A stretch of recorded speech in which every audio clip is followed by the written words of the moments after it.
Hello mga kadis, good morning. It's Sunday in the morning. It's already 9:30 na ng umaga. I'm talking to myself. Mga kadods, ang update sa ating mga buhay-buhay dito ngayon is tapos na ang kasal. Charis. So ayan, naghaniman na ang mga person at sobrang busy namin dito sa bahay kasi napakadami namin ngayon.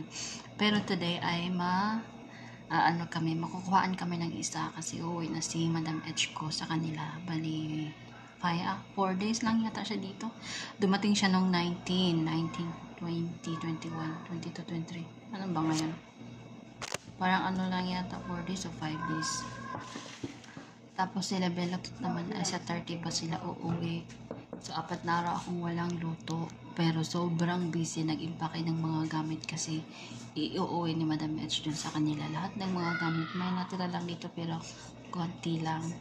So ayan si Sharon Kunoto, gagawa siya ng fruits na kanyang babahot. Ayan. So ako ay nagkakape habang ito ay namasayaw. Ewa, ten ten ten ten ten ten ten ten ten ten may gawa. So nawala ako konti doon sa aking pagsasalita kasi dumating si Kunoto. Ayun na nga mga kaduns, super busy ng mga tao dito sa bahay ngayon, lalong-lalo na ako kasi lahat sa akin inaasa, hindi naman lahat. Sorry. So ayan, especially sa pagluluto, napakadami na namin dito sa bahay and then napakaaga kong gumising as in sobrang aga. 7 o'clock nagising na ako tapos aakit ako ng alas 11, alas 12. O diba, wala akong pahinga sa afternoon kasi hindi pa ako tapos ng mga oras na yun.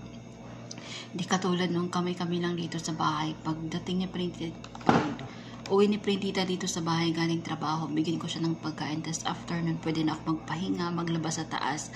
Habang nag-aantay ng aking mga labada ay hihiga-higa muna ako, magsi-cellphone, ganun. Pero ngayon hindi na din ako nakapaglaba kasi yung machine is palaging gumagamit si Bellatot, hindi na makapagpahinga. So ayan, wala akong time maglaba at saka walang space na ako dun sa mga labahin ko kasi si Bellatot oras-oras naglalaba siya. So ayun lang mga kadudes, wala akong peace of mind. Charis!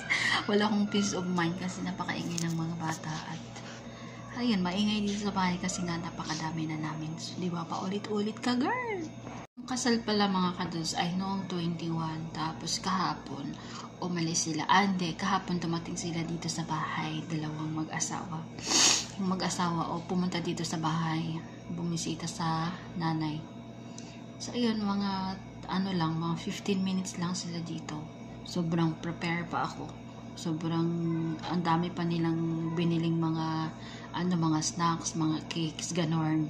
Tapos pinaghanda ko pa yung mga plato, mga kutsara, ganon. Ang dami ko pang pinagagawa. Tapos sandali lang sila dito. Kinuha lang yung maleta ng lalaki dito sa bahay tapos umalis na sila. Kasi mag-travel sila nung kinagabihan. So ayan, hindi ko alam kung saan sila pumunta. Wala akong news. Kasi hindi kami nag-uusap ng madamdamin ko. Alam niyo yung madamdamin ko, pag madaming tao dito sa bahay, wala yung pakialam sa amin o sa akin. Pero pag wala siyang kakampi dito sa bahay, dito sa akin, pero nandito lahat ng mga anak niya, hindi na nga yan siya pumupunta dito sa kusina. Di ba pag kami lang dito sa bahay, palagi yan siya dito oras-oras nandito sa kusina. Pero ngayon, hindi na kasi busy siya dun sa mga anak niya. Diba? Nakaupo lang siya dun sa sala. Hindi na siya naglalakad papunta dito sa kusina. And also, wala siyang peace of mind. Parang parang tulala siya palagi na di mo malaman kung anong iniisip niya. Diba? Ang dami niyang iniisip. Ang dami niyang stress sa buhay. Gising na si Printita ko, may ginawa na akong pang breakfast sa kanilang lahat. Kasi bumili din sila ng tamis at saka fruit. Tapos dagdag ako ng cheese. And nagdagdag din ako ng scrambled egg na tinatawag nila ay shakshuka. So yun. Pagawa lang siya ng kanyang coffee. Black coffee.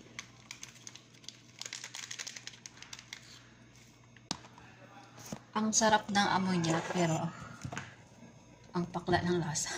Kape nga, diba? So, ito namang kape ay kay my enemy ko. May ikukwento ko sa inyo about me and my enemy dito sa bahay. Kahapon lang kami nag-usap. Kahapon lang kami nag-imikang dalawa. Super away namin dalawa.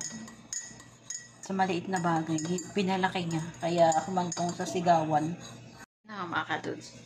Nag-away kami nung nakaraan kasi naglalabas man ako ng manok. Chismis! Nag-request sila ng kabsa or bukhari rice.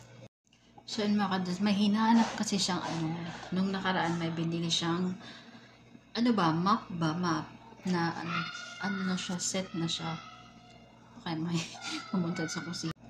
Tapos, yung map na yun is hindi siya ka-espe-espesyal. Kasi napapansin niyo yung mga map sa mga mall na ginagamit nilang pang-map sa CR ng mga mall na yellow, ganun. Ganun yung itsura niya. Tapos, nung naglipat na sila ng mga gamit ng kanyang kapatid, dinala dun sa kabilang bahay. Siya yung nagdala. Siya She's Hina. She worked all the morning when I'm sleeping. Yeah? And I'm still losing. Oh my God. My princess is sleeping while I am busy today. So, ayun na nga mga kados. Yun lang yung dahilan ng pag-aaway namin. Hinahanap niya, sabi ko, dinala mo na dun sa kabilang bahay. Sabi niya, hindi daw. Wala daw doon.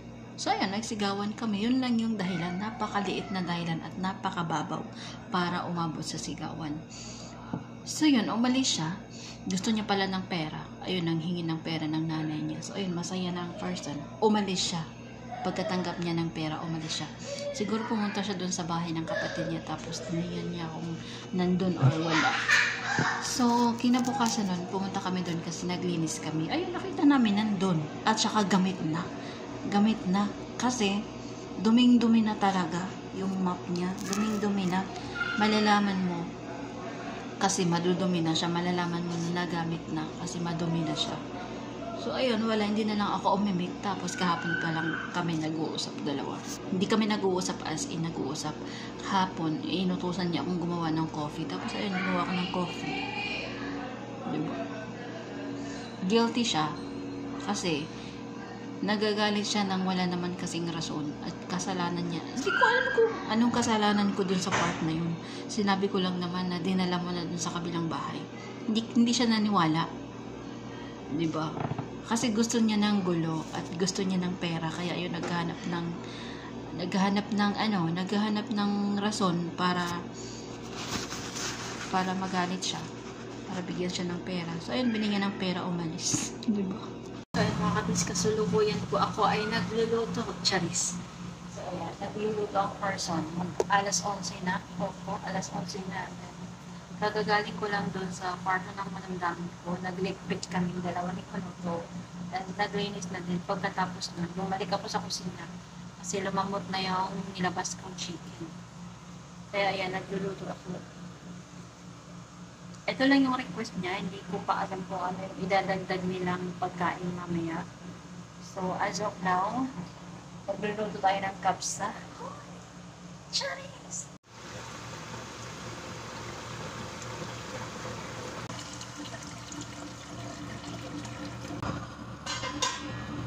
Habang pinaluto ko yung aking kabsa doon, ayan, meron ako ditong kamatis at saka cucumber. And then, dadagdagan ko siya mamaya ng parsley. Ikakat ko siya ng pinakamaliliit, charis, para sa kanilang salad. Gagawin ko na to para,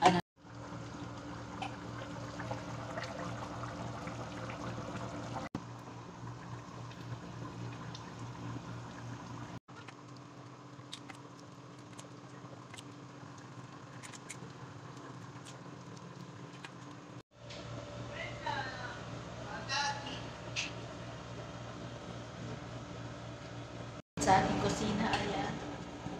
Hinaan ko na yung apoy kasi kalahating luto na siya. And then, ito naman yung aking manok. Hinaan ko din kasi luto na din siya. Nang ako na ang tawag, nakakain sila. Tapos, ayan yung aming hugasin.